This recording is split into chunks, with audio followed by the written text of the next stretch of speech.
So how is the harvest so far? What's your impressions? Is it good grapes? Yeah, so you know, the story obviously goes back to April when the frosts did so much damage, but people have learned now in this time around not to sort of cry disaster too much, because that was a problem in 2016 when, because of the frost, everybody said disaster, catastrophe, and people therefore out in the world assumed that the quality couldn't be any good, whereas the story was about the volume.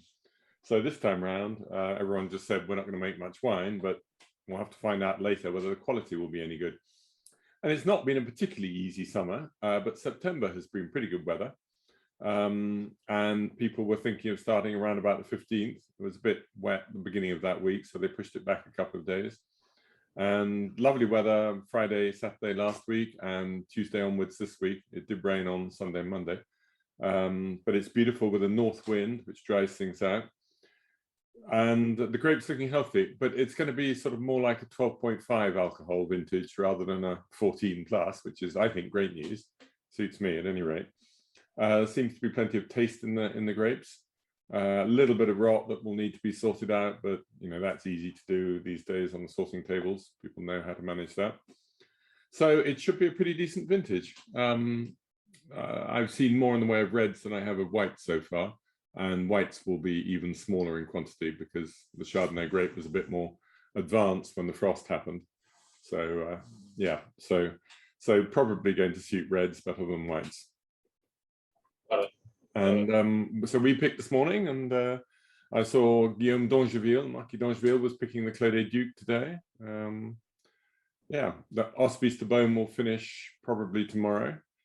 And they're quite happy. So yes, we just would like to have had more of it. And then the prices will be more reasonable. So if it's a 12.5 degree alcohol type level, are we thinking this is like a 17 again, or because it's clearly not 18, 19, 20, right? No, clearly not 18, 19, 20. There could be an element of 17, could be an element of 16. I think if people pick the whites too late, then that might get ugly the way it was in 13. But I think most people, I think the Côte de Beaune is pretty much going to finish by the weekend. So, you know, I'd rather wait till I can taste the wines, but it's those sorts of vintages are the ones. So anyone who should have been so fortunate as to have had a child in 2021 will obviously be queuing up for a few barrels. Yeah. Won't they? I'm not sure if I'm allowed to, Jesper. Don't know anyone around this table. Is there a baby Bilby? There is a baby Bilby. Yes. Yeah. Actually, you'll like the name Arabella. Oh, okay. Yeah. Yeah. Yeah. Arabella Bilby. Could have been Koala. Yeah. So there was a deal where Chris Koala said, if it's somewhere that my daughter was called Koalette, then I'll be able to pick any bottle that I wanted from his cellar. Unfortunately, I think he's got to sweeten the deal a little bit more than that. So. Yeah, well, it didn't get past the wife, unfortunately. Yeah. I think it's a pretty good deal. All I can say is you better not go and live in Bristol, because if there's a Bristol accent, she'll come out as Arabella Bilbil. Actually, the same thing is in Beijing as well. The sort of Cornish. Oh, yeah. I think it's here. There it is. It's here. You're over here. I think. All right, we're starting to get critical mass. So now, do you want which one? Oh, actually, while you're there, the attendant, see you in your standard work gear. I've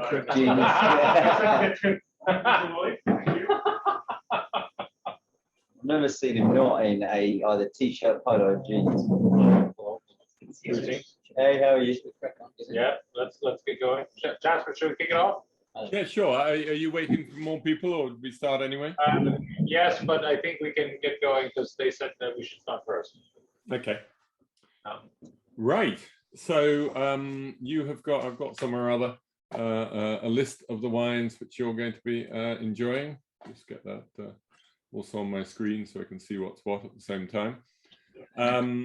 So we've got nothing super recent then from Raveneau. It's 2010 or maybe one 2011.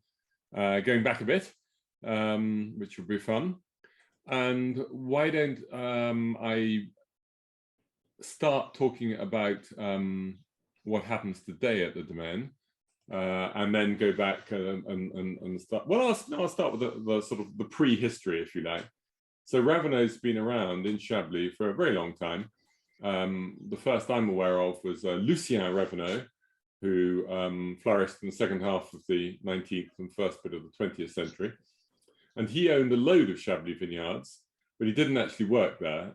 He just sort of lived off the profit from the land. And in those days, apparently that was quite doable. But then his son, Louis, the father of François, who was born in 1896, he decided to try to do the same thing and sort of live off unearned income. But the vineyards weren't as valuable at that point, with the result that he had to dip into capital and actually had to sell off a number of his vineyards, so otherwise this domain would have been considerably bigger than it is today. And in fact, I don't think of what they have now, I think rather more comes through the Dauvissat side of the family rather than Raveneau. So we will come on to that, because actually Louis Raveneau had 7 children, for whom only one really matters to us, which is François, born in 1921. And he married a Miss Dauvissat, André Dauvissat, so who would have been the aunt of Vincent Dauvissat and sister of René.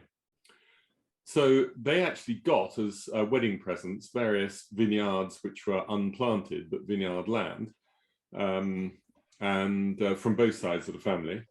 And then later on, André Dauvissat got her share of Dauvissat vineyards, which went to François. So François really put it on the map. He was having a lot of success selling his wine into smart restaurants. And an earlier generation of international importers, the way you found a good producer was by going to eat at the Michelin 3-star restaurants and sort of drinking off the list and asking the sommelier, and then going to see the people if you like the wine. So that was, alas, before my time, but that was a standard practice of doing it. So François built the fame of the Domaine, and he was the first one who really began systematic Domaine bottling. And he continued, he started sort of trying to retire a bit earlier, probably in the 70s, because he has 4 children, and of them, 2 boys, 2 girls. I don't know where the girls fit into the picture, but it sounds as though they would have left their share of the vines in the family operation. But eldest son, Bernard, born in 1950, and youngest son, Jean-Marie, born in 55.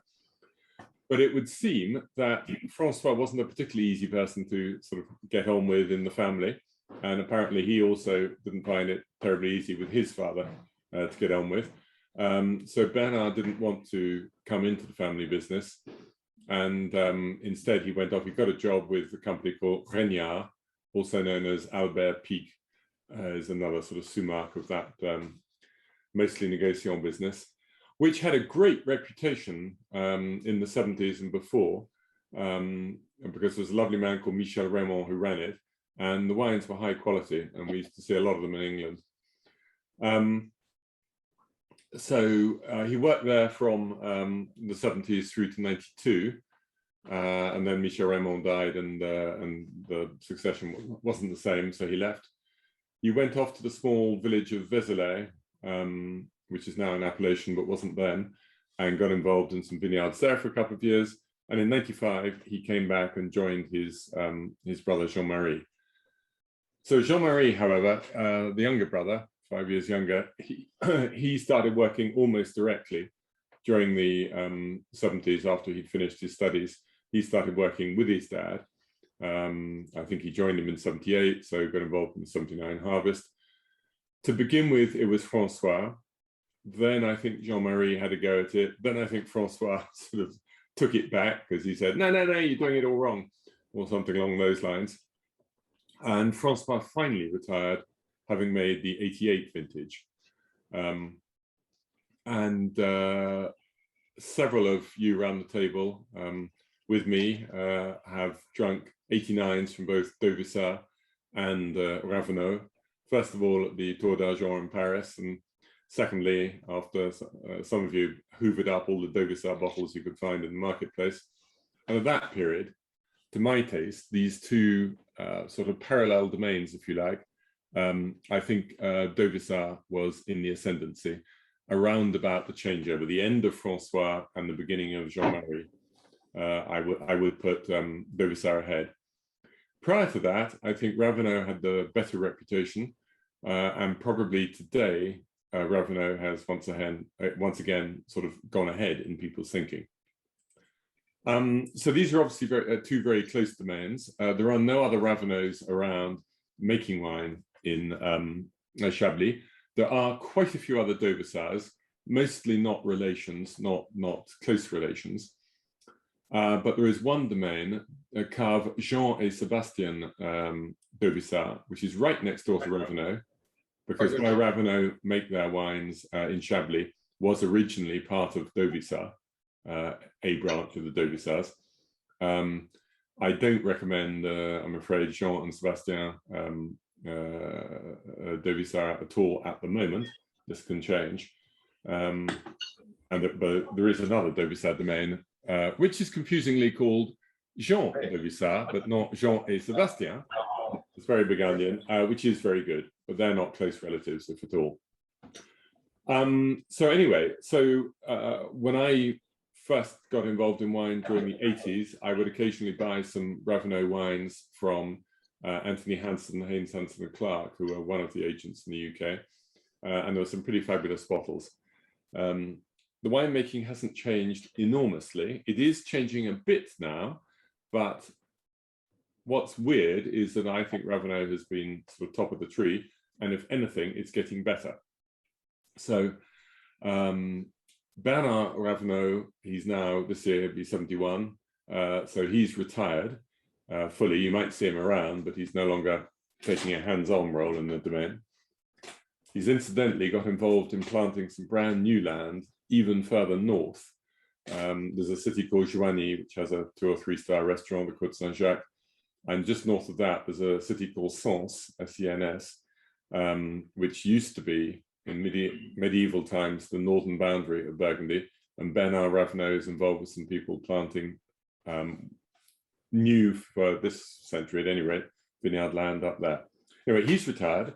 Jean-Marie, who's had a bad back for a little while now, he hasn't really been involved in the winemaking since Bernard arrived in 1995, but he is now beginning also to take a back seat, and is probably pretty much fully retired as of either this year or next year, when he will be, he's 66 now. So fair enough, and two of the next generation, cousins rather than brother and sister, have taken over. They won't have made, however, any of the wines that we're tasting now. But Isabelle, who is daughter of Bernard, arrived, she was born in 1983, and I think she arrived at the Domaine in 2010. And her cousin Maxime, who was born in 1990, and is the son of Jean-Marie, he arrived in 2018 or 19. And they worked together in harmony. I had a lovely interview with them in the vineyards, in their Blanchot vineyard, for one of the 67 Pall Mall television programs. And they obviously get on well. And they have different responsibilities, because Isabelle makes all the wine, and Maxime is basically in charge in the vineyards. And a remark I saw was that this could never have happened in the past, because François absolutely wouldn't have approved of allowing women in the winery at all. Didn't think that was correct. And you know, he had sisters who might easily have got involved in those days. Anyway, that's the background. If I just say a little bit about the winemaking, unless you want to ask any questions on what we've done so far. Incidentally, I'm just getting some feedback, which I wasn't before. I don't know. Are you hearing me in echo, or are you just hearing me normally? Normally. Oh, very good. All good. Okay. I will ignore the echo. So for Scott's benefit, it might possibly interfere with the recording. Okay, so on the winemaking, what we expect normally in white Burgundy, and would be the case for the great majority of people in the Côte d'Or, is that you grow your grapes, you press them, got your juice, put your juice into barrel, ferment it in barrel, and then keep it in barrel for as long as you want, but maybe you do a second winter in stainless steel. Some people would bottle after 1 year, and some people would keep it for 1.5 years still in barrel, but more often these days people will take it out of barrel after the first year.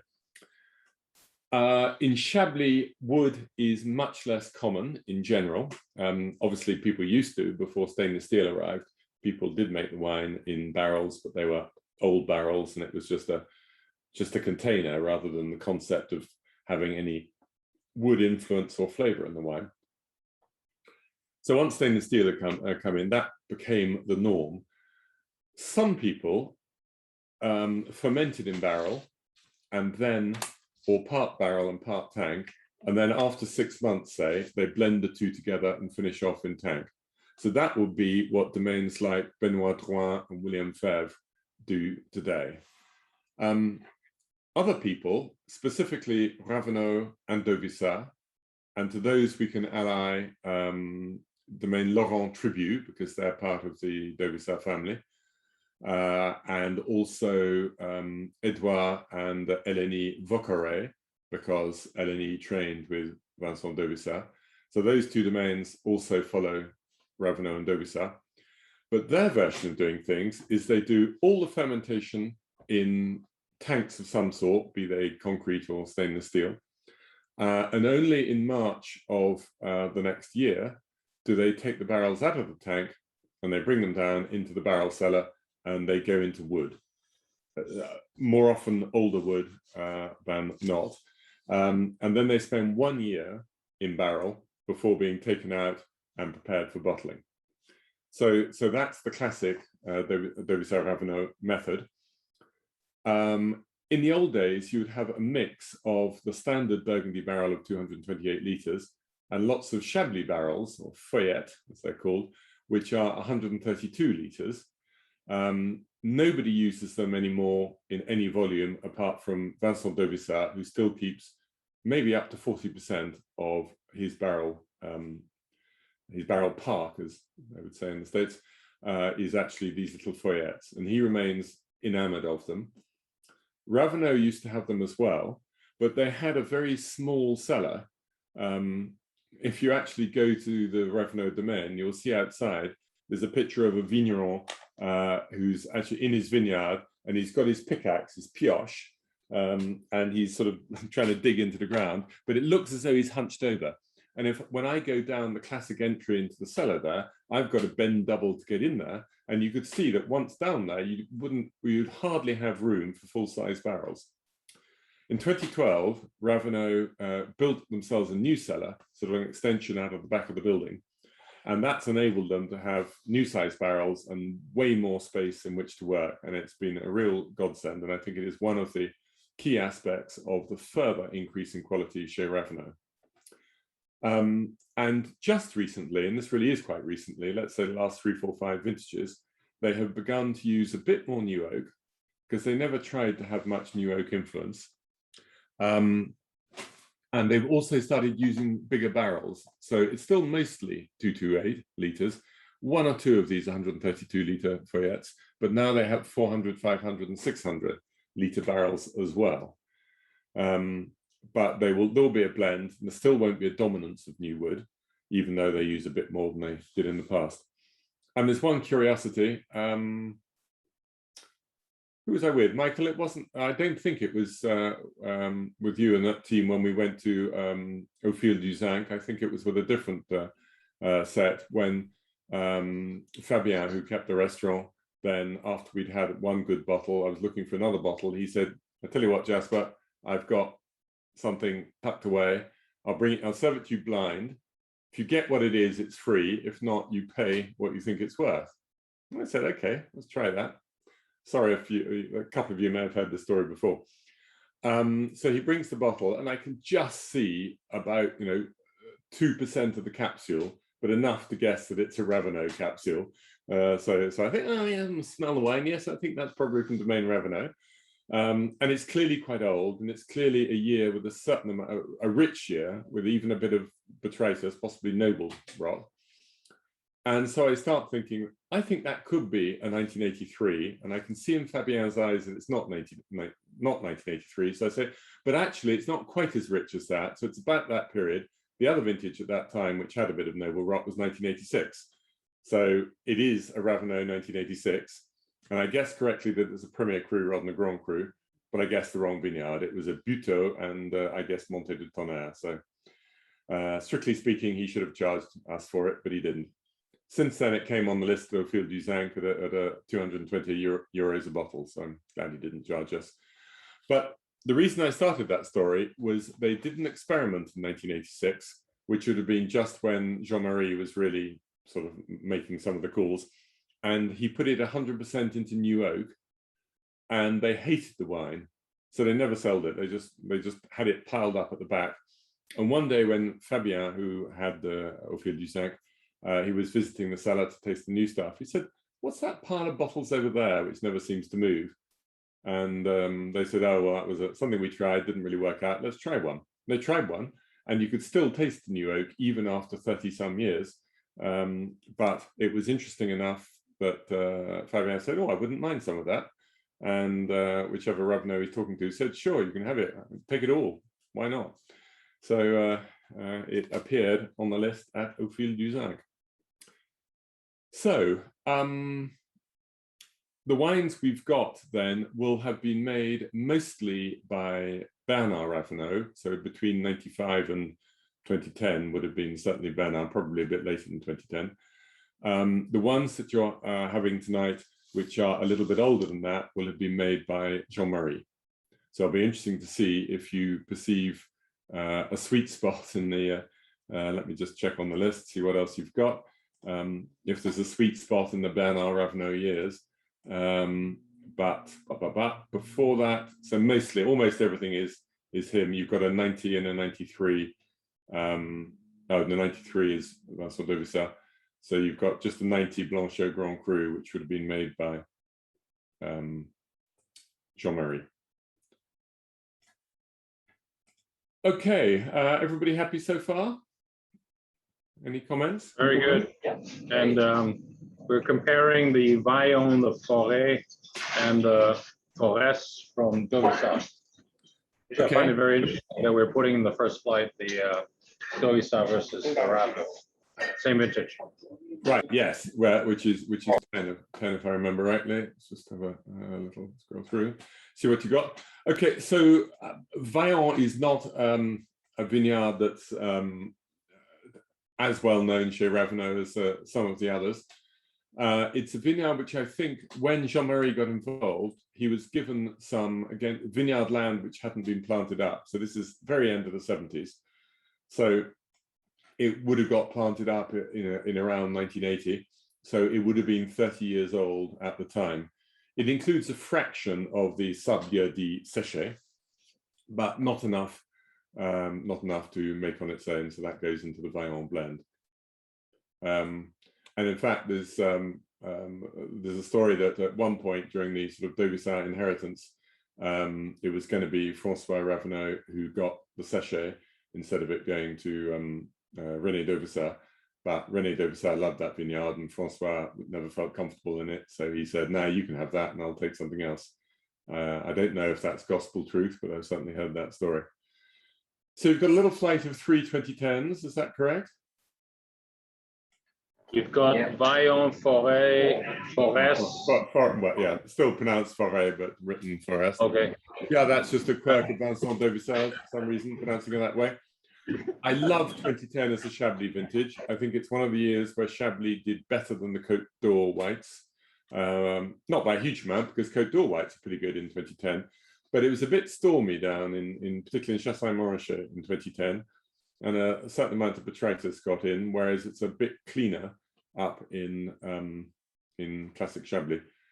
So sadly, I can't taste these wines with you. So it'd be good to get your feedback. Obviously, Vaillons and Forêt or Forest are close to each other. They're both on the left bank. They are equivalent hillsides, but just first is a south east facing slope in one valley, and then the valley, the hillside slopes down to the bottom. The wrong side of the hill is just straight Chablis, and then you get the almost identical hill the other side, which is the big vineyard is called Montée, but it's divided up between Montée, Butteaux, and Forêt. So Forêt wines tend to be a little bit richer and fuller bodied. It's more of a blue clay soil, whereas Vaillons is lots of limestone, little limestone chips and stones, and it tends to be a drier style of wine, and sometimes with a little bit of a sort of a lemon scent at the back. I don't know if you're finding that in the wine, but those are the theoretical differences. Michael, are you going to be our tasting master at your end? Sorry, we've just been served the Montée de Tonnerre, and that is absolutely wonderful. Okay, before we get to that, I'd be really interested in the feedback between the Dauvissat and the Forêt from the Vaillons. I thought Forêt. Forêt, right? Texturally, the Forêt has it just has a full of fruit. The Vaillons, I find it's just a little bit tart as well at the moment. Perhaps in the glass, it seems to be improved. Well, also, it depends what you want out of your Chablis. The Forêt definitely has more flesh, but the Vaillons. So if you are eating oysters now, then you want to be with Vaillons. It's the perfect oyster and other shellfish wine. But otherwise, just taken as a drink on its own, or with other sorts of food, then I think the Forêt is going to be your wine of the two. Yes. Between Dauvissat and Raveneau, is there a preference? There's a big gap. What? There's a big gap. Yeah. I feel like you're getting a lot more aromatic in Raveneau. Yeah. On the palate, there's much more energy. Yeah. Whereas the Douvissat to me feels a little bit flappy. Mm-hmm. A little bit kind of unexciting, a little bit limpid. Okay. You know, I would have hoped better than that from Dauvissat. One thing is true is that an old style way of looking after your barrels when they're not in use, and they try to keep them in use all the way through, is by giving them a sort of a sulfur treatment, which you often find a residual taste in the wine when there is something that almost gives them an element of, a bit like tobacco, but something which can have a sour apple flavor. And I sometimes get that in Dauvissat wines, but never in Raveneau. Right. And I think that Vincent Dauvissat has made great wines over a long period, but it's also possible that when the same person stays in place for 35, 40 years, it becomes a little bit too much of a ritual what they do, and they probably his recipe might need refreshing there. Is a small feeling. I still appreciate the wines a lot, but I think Raveneau has taken the lead, and Bernard Raveneau, having come in 1995, I think was probably instrumental in that. But you get a fresher feel in his wines, and which probably allows the genuine aromatics of the wine to progress further. Yeah. Right, and now you've got Montée de Tonnerre, and so with that also the Chapelot as well. Chapelot is coming, right? But very exciting to try these two side by side. Absolutely. Because Chapelot, of course, is part of Montée de Tonnerre, and in many vintages, they sell it on that. They just make one wine. They just make Montée de Tonnerre. It's only when they got plenty of both and really like the vintage that they will make a Chapelot separately. So Chapelot also came in. It started in about 1979, 1980, in around that period. It started as a vineyard, I think a lease that Jean-Marie Raveneau took over. Because to begin with, he started while his father was still fully involved. I think Jean-Marie made some wines under his own label, which were a bit separate from what his father did. So since his father had Montée de Tonnerre, Jean-Marie used to bottle Chapelot, and they continued that in certain vintages.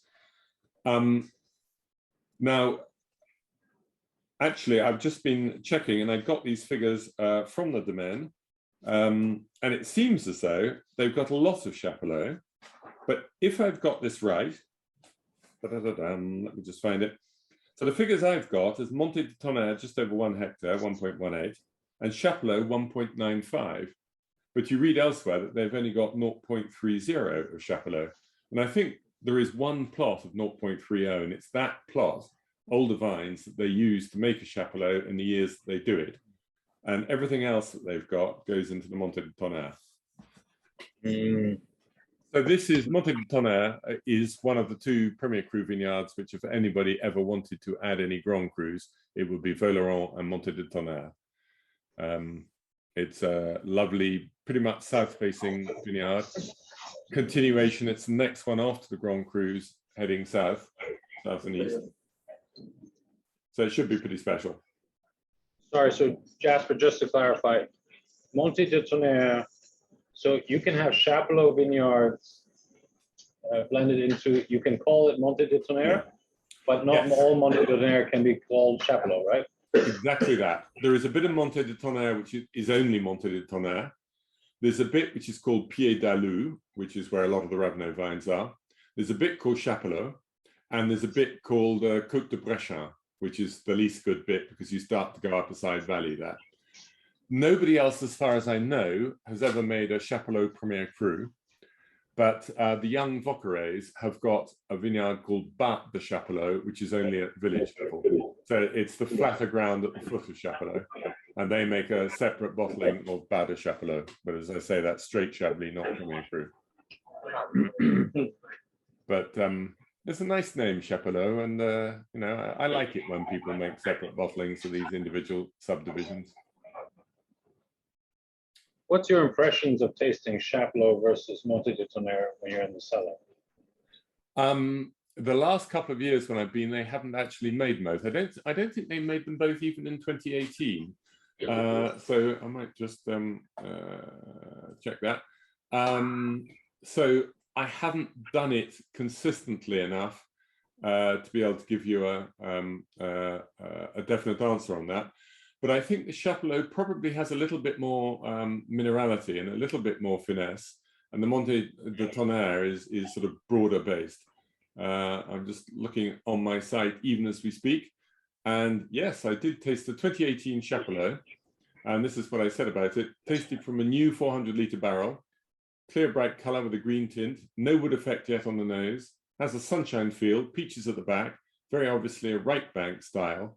I.e. it's the less marine in style, the less to have with shellfish, yet with excellent grip. Then tasted from an older wood, a 228-litre barrel. It was more closed in the nose, leaner on the palate, a bit more austere until the very back. So I gave it 92 to 96 points and 5 stars, and I'll see if I can find my note on the Montée de Tonnerre, which would have been taken at the same time. But it certainly looks as though I preferred the Chapelot, because I wouldn't have given absolutely everything. Montée de Tonnerre, click. That was tasted on another occasion.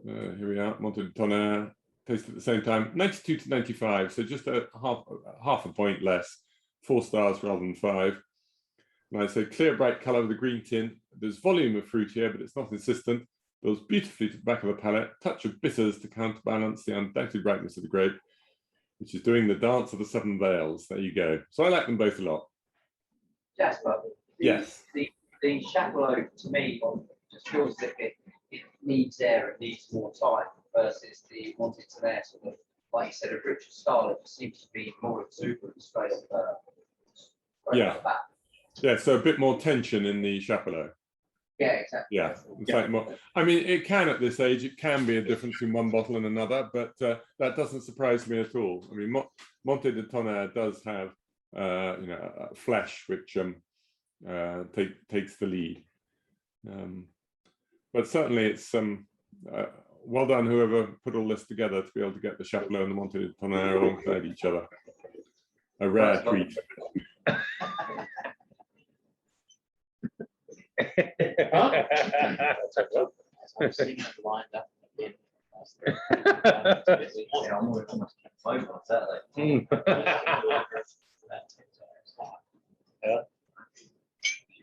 I think we've got one more Premier Cru to try, which is the Butteaux, the buttocks.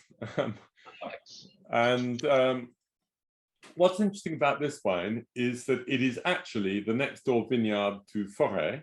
So it's grown over on the left bank. And yet at this domain, they serve it in the middle of their right bank wines. And the way I feel about Butteaux, which is sort of at the extreme west end of the Montmartre Valley, it's a wine which has the aromatics of the left bank, and i.e. a little bit more marine, but it has the flesh and the body of the right bank. So it starts looking a bit more like Forêt and it finishes tasting more like Montée de Tonnerre. But you've got 1997, which is a very much overlooked vintage because it wasn't great in Bordeaux and they got the price wrong in Bordeaux, so nobody thought anybody could have made good wine. Actually, it was a pretty sunny year. It was quite warm at the harvest time, which made the fermentations to go through a little bit quickly. So it's rarely going to be considered a great vintage, but it is better than most people think. And I would have thought a Raveneau Chablis at 24 years old should be in a really great place to drink. Have you got it yet? Yep. And? Advanced. Our sample is a little bit advanced. Yeah, it's possible. It's a vintage that didn't have a vast acidity, and so it may well be that it's not maintained its freshness as well as it might. Right. Okay. I've had the occasional Fichet Merceau 97 recently that was very nice, but it's normally it's a vintage you'd expect to have been drunk up.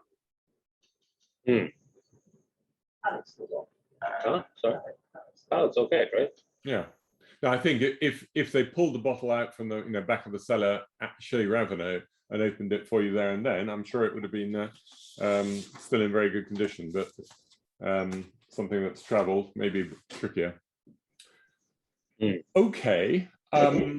Shall I talk a little bit in theory about the remaining vineyards, and which are 3 Grand Crus from Raveneau, plus guest Preuze from Dauvissat, and also the vintages which are to come. I mean, then I'll leave you in peace because you're following this for dinner. You're having this for dinner, or is it just a tasting you're doing tonight, Michael?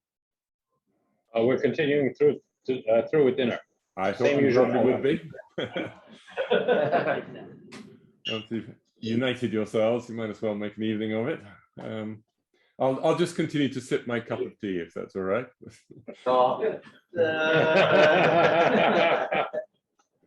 Never mind.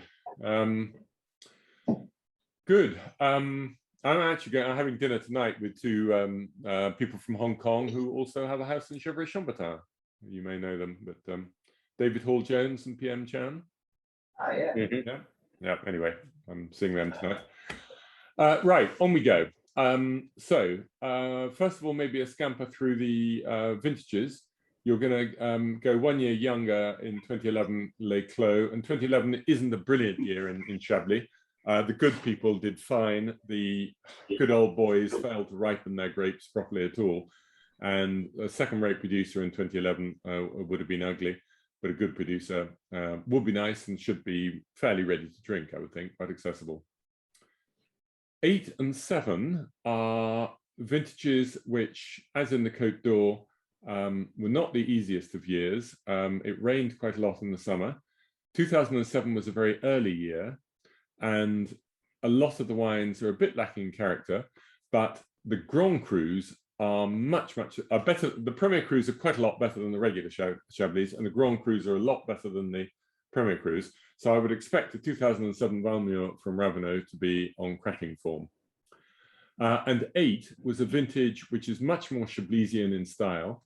It was a year in which it was a bit wind-dried at the end more than sun-dried. These were the first 2 years of Mr. Sarkozy's presidency, and it sort of pretty much rained throughout as a welcome. But the grapes stayed healthy. and there's quite a lot of intensity, and there's a bit of that sort of marine iodine character. It's stronger in 2008 than it will be in 2007. 5, as you know, truly great vintage in red Burgundy. In the whites, they're sometimes a bit too heavy. That could still be a very young Chablis, or it could be showing a lot of weight and not feeling quite in balance. I don't know. But potentially that should be a great wine with a long future. 2001 was not such an easy year, and probably less good in Chablis than further south. But various people have been telling me they've been drinking some 01 top-end Chablis and getting good results from them. Again, it's a wine I would expect to be close to its perfect moment. And I have a feeling that have we had that before? Let me see, when we've been together, maybe we had 01 Dauvissat. I'm just having a look on previous occasions. Don't seem to have got a note on that. Where do we go from there? 2000, only okay in the Côte d'Or and excellent in Chablis. 90, 2000, 2010, 3 years ending in 0 were all particularly good in Chablis. So, well, you have one wine which was corked, I think. Is it one of those? I hope not. Might have been. The 01 Clos. Oh, okay. Right. So we have a replacement. You have a replacement. Good. Of the same or something different? Hard enough to get the same wine twice. Don't know. Don't worry, Jasper. I have reserved everything the same twice for you over when you come. We have, was it Montée de Tonnerre 2000 as the replacement? Oh, great. Well, so you're downgraded in vineyard, but you're upgraded in vintage. And then after that, we go to 1996, 95, 93, 90. So 90 again, top rate vintage, but that's the one wine which would be made by Jean-Marie rather than by Bernard. The 93 is from Vincent Dauvissat. I would expect that to be very good. It's not a banner year for Chablis, but there was no problem with the vintage. It was a little bit later than some, but I would expect that to be in a good place. And then 95 and 96, 95 is from Dauvissat Camus, because of a Dauvissat married a Camus somewhere along the line. But that would be made. It's the same wine as a Vincent or a René Dauvissat wine. From Preuss, which he actually prefers Preuss to Clos, but I'll come to the vineyards. And 96, which is a Jasper favorite, which lots of other people don't like because it's quite high acidity. But that 96, it'll be really interesting to see how that's showing at the moment, whether it's got into balance, whether it's still showing a little higher acidity. So then you've got Blanchot, Valmur, and Clos, and the Preuss from Dauvissat as the vineyards. So we'll start with Preuss because it's at the northern end. And it would be fun if you have the time, if you haven't already seen it. One of the television programs I've done with 67 Mile, which you can get on their site and the sort of catch-up bit, is a walk through all the Grand Crus of Chablis, in which I begin in Bougre and Preuss is second. And I bump into a vigneron in each vineyard, and the vigneron has a nice bottle of his wine in each vineyard, and I have a couple of Zalto glasses with me. And as long as one of us has remembered a corkscrew, we walk through all the Grand Cru vineyards from northern end to southern end, meeting producers. And in Preuss, it was Vincent Dauvissat, and I finished in Blanchot with the young generation of Raveneaux. So anyway, I thoroughly enjoyed doing that program. And most of Preuss is sitting on the plateau and is thought of as being good, but not one of the top Grand Crus. Except that the Dauvissat bit sort of slides over the edge of the plateau and comes down into the valley of Vaillons. And Vaillons, for me, is the best of the Grand Crus after Les Clos. And this Preuss is halfway towards being a Vaillons, is really a magical one. And it's not that it's better than Dauvissat's Clos, but it's just the one, his heart is more in Les Preuss. Then we have Clos and Valmur. And Valmur arrived, I think, if I've got it right, arrived in 1979 for the first time. Vaux Désir, the Valley of Desire, and Valmur, the Ripe Valley, the two valleys which sort of stick back into the hillside amongst the Grand Crus. And this is a pretty ripe site, and it makes quite a spicy wine. Very good chez Raveneau, not always as successful with other people. But to me, it's the most Côte d'Or-like of the 7 Grand Crus in style. And Clos, for almost everybody, thinks Clos is the best. It is a sort of southwest-facing vineyard. The whole vineyard is all facing in the same direction. The others have dips and turns in them, but Clos is very consistent. So the Raveneau Clos will be the most stylish, and you get an absolute feeling of sort of a bench of limestone. You get a very pure white fruit in Les Clos. And finally, Blanchot. Well, that name means sort of little white in French.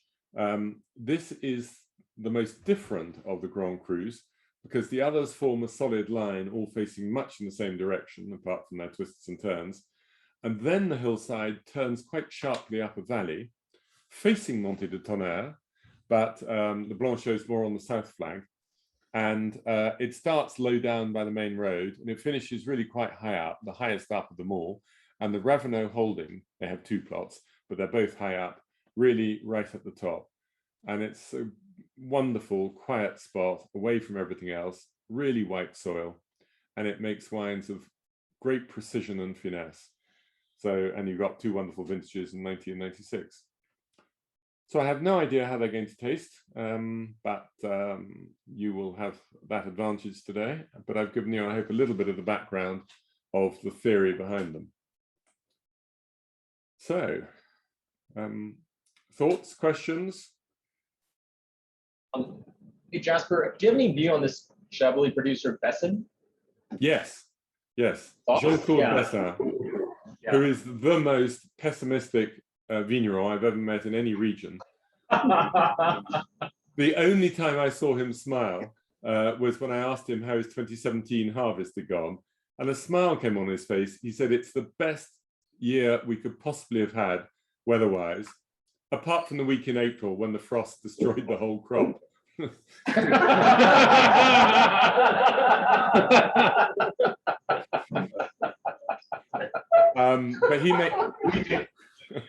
he makes a lovely Valmur and some other very good wines. He's somebody I tasted his 1990, which is one of his earliest vintages, and I started buying that. So I worked with him commercially all the way through. But he's a good guy. Otherwise, I mean, I beg your pardon? If this man is onto that, then you know there's some quality there. He's under the radar. Knows what he's doing. Yeah. Just how many barrels they make for the Clos? So in Les Clos, he has got, I think it's half a hectare, might be, and half a hectare would give you, I don't know, it'll give you sort of 6 or 8 barrels, something like that. So it's not a huge amount. But look, the tip here, Les Clos, he's got exactly half a hectare. He's got 0.75 of Valmur and 0.68 of Blanchot. So Clos slightly smallest. The way to get your best value out of Raveneau or Dauvissat is to drink them in France in restaurants, because they sell a huge proportion of their crop into restaurants, and they work with restaurateurs who agree not to put on more than a standard markup. So, for example, there is a restaurant in Beaune at the moment where you can drink 2014 Village Chablis from Raveneau at 40 euros a bottle, and you can drink the Premier Crus at under 100. There are several restaurants in Chablis where you can drink the Premier Crus at under 100 and the Grand Crus at not much over 100. Whereas one of you will be bound to know the current market value of a Grand Cru from Raveneau. What secondary market price? Anybody got a view? But I should think you're getting up to several £100 a bottle. £1,000. Yeah. Yeah. Oh, 6,000. Yeah. You know, and the Raveneaus know that perfectly well, but but it's not what they want to do. They want as many people as possible to be able to drink it at the real price of, you know, €100 maximum. And if people trading it afterwards, well, so what? They can't do anything about that. But that It's going to vanish. In January, they are more easy. It's not that easy to pre-mark, right? In January. I didn't hear the beginning of that. Sorry. In January, they are not very easy to pre-mark. In January, they are not very easy to pre-mark, right? Right. Yes. Dauvissat has had some Primox problems, though he denies it because he's not found it in the winery. I've never had any problems with my bottles of it, but maybe a 2008 in a restaurant once. Raveneau, there's been much less, unless any of you have had some bad experiences. In general, I haven't really seen Primox with Raveneau. Yeah. And I mean, I want to get away from the idea that only Raveneau and Dauvissat are making great wine in Chablis, but I have to say, I do think they remain pretty much out at the top. William Fèvre is a different style, which I like a lot. Michael was thinking of putting in a William Fèvre wine, but it'd be so different in style to what these guys are doing. Dauvissat is genuinely comparable. And it'll be really interesting when you come to the Grand Crus and you see a Dauvissat alongside a Raveneau. I'd love to know how that came out. Otherwise, I really like what Samuel Billaud is doing at the moment. Billaud, and a few others, but at the moment, in very recent vintages, Raveneau stays out in front.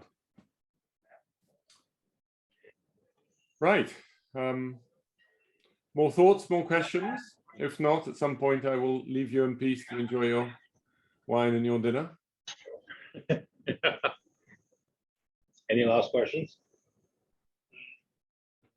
Silence.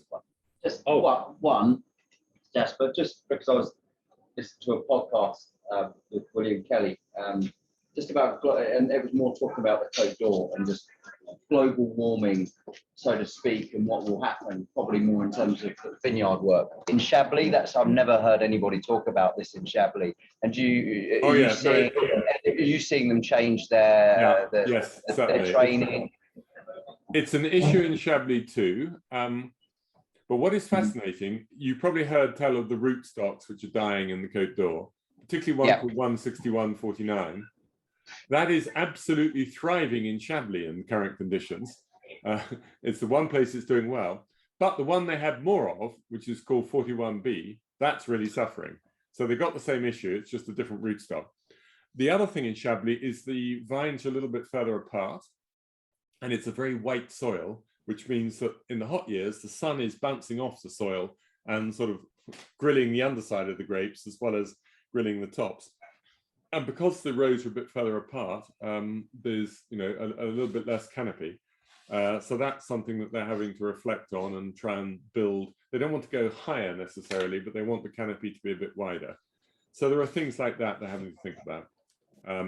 So yes, it is an issue. And I mean, the only good thing is in these last quite a few years when there's been big frost damage, Chablis is better equipped to fight against the frost, at least in the top Premier Cru and the Grand Cru vineyards, because they've installed various systems, either electric cables or else water aspersion systems, which give them protection, whereas down in the Côte d'Or, none of that infrastructure is in place.